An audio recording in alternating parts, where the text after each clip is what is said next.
દરેક સ્ત્રીઓમાં મેલ હોર્મોન તથા female hormone બંને હોય છે.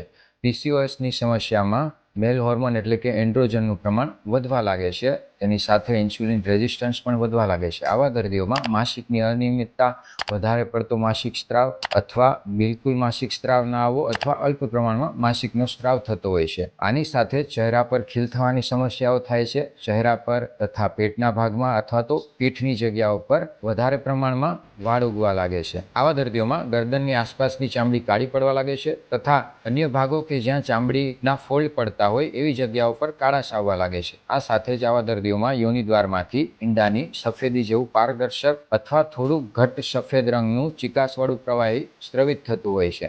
આયુર્વેદ પ્રમાણે પીસીઓએસ મટાડવા માટે શરીરની અગ્નિને સંતુલિત કરી આયુર્વેદિક દવાઓ તથા પંચકર્મ સારવાર વડે વધેલા વાયુ તથા કફદોષનો નિકાલ કરીને ઇલાજ શક્ય છે. આ માટે વધારે માહિતી મેળવવા અમારો સંપર્ક કરો. હું તમારા સ્વસ્થ જીવનનો સારથી ડૉક્ટર સુનિલ આહિર. જય